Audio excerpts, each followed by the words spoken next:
కేసీఆర్ ను తొందరలోనే సీఎం చేసుకుందామట. చూడు ఇవి ఏం ఆలోచనలు? కరీంనగర్ కార్యకర్తల సమావేశంలో సలీంపేకు మనకు తగిలింది చిన్న దెబ్బనే, పాపమని కాంగ్రెస్ వాళ్ళకు జనం ఓటేసిరట. హామీలు అమలు చేయకపోతే కాంగ్రెస్ బట్టలిప్పి ఊరేగిస్తాం. బీజేపీ బీఆర్ఎస్ ఒక్కటైతే కవితపై కేసు అయ్యేదే కాదు. సుప్రీం నుంచి స్టే తెచ్చుకోవడం వల్లనే అరెస్ట్ కాలేదు. అంటే అరెస్ట్ చేసే అవకాశం ఉండే మా చెల్లె చేసిందని ఒప్పుకుంటుండు. కరీంనగర్ కు సంజయ్ నయా పైసా తేలేదు. అభివృద్ధిపై బహిరంగ చర్చకు రావాలని సవాల్ వేస్తా ఉన్నాడు. ఇక్కడ ఒక్కొక్క పాయింట్ మాట్లాడుకోవాలి. కేసీఆర్ ను తొందరలోనే సీఎం చేసుకుందాం. ఎట్లా చేయాలి సీఎం కావాలంటే? కేసీఆర్ సీఎం కావాలంటే కావాల్సింది ఏంది? వీళ్ళకున్నాయి 39 ఈకెలు. ఈ 39 ఈకెలు 60 కావన్నాయి. ఇంక 21 మంది కావాలి, మినిమం 60 కావాలి.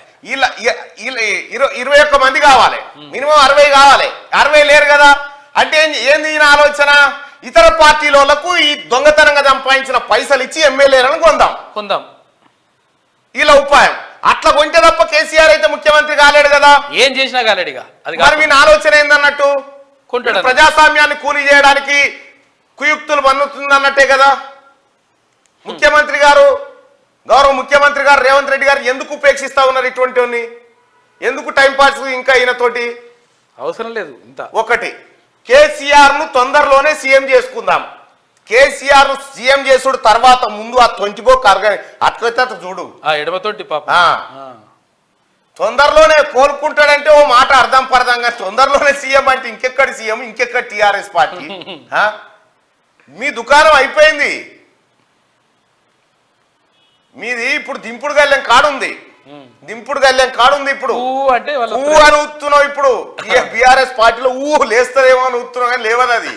దాని పని అయిపోయింది, పార్టీ లేవదు. ఇక కరీంనగర్ కార్యకర్తల సమావేశంలో చెప్తుండు, మనకు తగిలింది చిన్న దెబ్బనే, పాపమని కాంగ్రెస్ వాళ్ళకి జనం ఓటేసి. వీళ్ళకి తగిలింది చిన్న దెబ్బనేనట. చిన్న బుడ్డ దెబ్బ తాకిందట. ఇలా 2018లో ఆర్ని వీన్ని కలుపుకోగా టిఆర్ఎస్ సంఖ్యాబలం ఎంత? 104, 106, 108, 106 ఉన్నట్టు ఉన్నారు. అవును కదా. 106 మంది టిఆర్ఎస్ వాళ్ళు ఉంటే ఏడికి వచ్చిరాయా? 39కి. అంటే ఎన్ని ఎమ్మెల్యే సీట్లు వీకినాయి?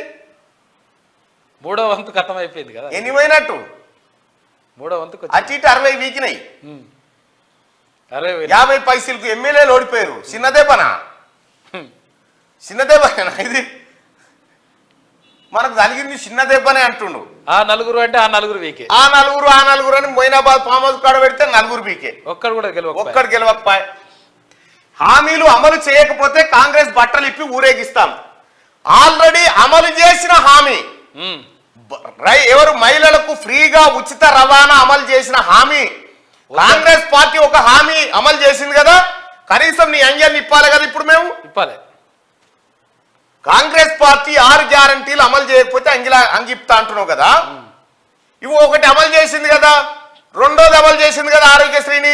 కనీసం నీ అంగీ లాగు రెండిప్పి నిన్ను జాంగా బని మీద నిలబెట్టాలి కదా. ఇప్పుడు 6 అమలు చేసే వర్కలు నీ పే మీద ఏముండదు. ఇక నువ్వు ఎర్రగడ్డ ఆసుపత్రి కూడా పిచ్చోని పోయి ఉరుకుతుండాలి ఈ కాడికి. ఇట్లా మీరు చెప్పిన చేయాలంటే ఇక అసలు ఏముండయి, అంగిలాగా కాదు ఏముండయి, లోపల కూడా ఉండయి. ఓ మీరు చెప్పిన కథ ఒక్కటా?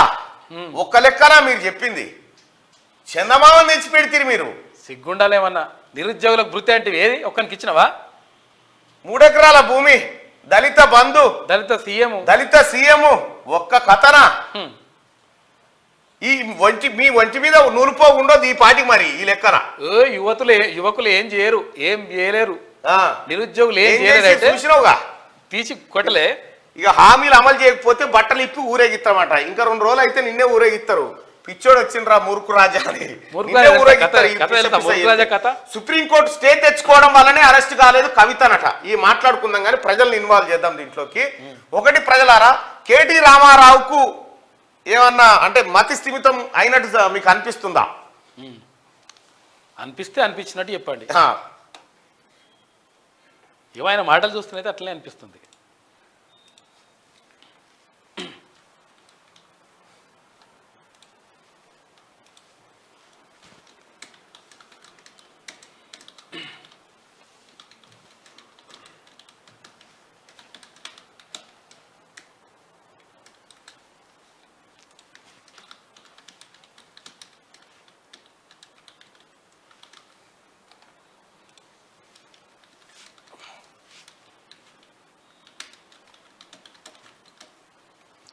కేటీఆర్ ఫ్రస్ట్రేషన్ కు కారణం ఏంటి? అధికారం పోయి ఆగమైన కేటీఆరా లేకపోతే కేటీఆర్ చెప్పేటి అన్ని నిజాలేనా? ఏదో తేడా అనిపిస్తుంది కేటీ రామారావుది. అప్పటి నుంచి అలా బాబుబొమ్మడులు కొట్టుకొని అలా నాయనని కిందెత్తేసినప్పటి నుంచి అంత ఆగమాగం అవుతారు. ఏది నా రాజ్యం, ఏది నా బట్టలు అంట. ఏది నా బట్టలు, ఏది రాజ్యం, ఏది నాది, ఎవరక్కడ అంటే ఎవరక్కడ అంటే ఎవడు వస్తలేడు. అప్పుడేమో పెద్ద పెద్దోళ్ళు ముసలోళ్ళు కూడా పోయి రాము సార్ ఇప్పుడు ఎవడు ఉంటలేడు. అహంకారం ఎట్లుండే అప్పుడు, అహంకారము, ఆ బలుపు మదం ఎట్లుండే. ఫకర్ బల్బు ఇంకా తగ్గలేదు దొరకు అని చెప్తా ఉన్నారు. రైట్, 1200 ఓట్లు. కేటీఆర్ ఫ్రస్ట్రేషన్ కు కారణం ఏంటి? అధికారం పోయి ఆగమైన కేటీఆరా లేకపోతే కేటీఆర్ నిజాలే చెప్తున్నాడా? కేటీఆర్ ఇంకా మైండ్ సెట్ కాలేదండి. ఫకర్ పవర్ పోయిందిగా, అందుకే అట్లా మాట్లాడుతుండేమో. వాడు బుర్ర దొబ్బింది అంటారు. సలీం పేకు మెంటల్ అయిందట. కేటీఆర్ గాడి గురించి అసలు మీడియాలో చర్చ అవసరం లేదు అని అంటే అదేందో తేల్చి అవతల బారెత్తి అయిపోయాగా. తేల్చి అవతల బారెత్తి అయిపోయా మాటకు. రైట్ గా 2000 మంది. కేటీఆర్ ఫ్రస్ట్రేషన్ కారణం ఏంది? అధికారం పోయి ఆగమైన కేటీఆరా లేకపోతే ఇక చూసుకో 194% అని చెప్తురు. అధికారం పోయి నువ్వు పిసపిస చేస్తున్నావని, నువ్వు పిసపిస చేస్తున్నావని పబ్లికే 194 మంది చెప్తురు. దవాఖానలో చూపియాలి. వాళ్ళని లేపితే మన పరువు ఇంకా పోతాట. పండుకొని వాళ్ళు మనం లేపినా లేచే పరిస్థితులు లేరాలు. వాళ్ళు లేచేది ఎప్పుడో లేసు కానీ అయిపోయింది. రామా నీ పని వడిచింది.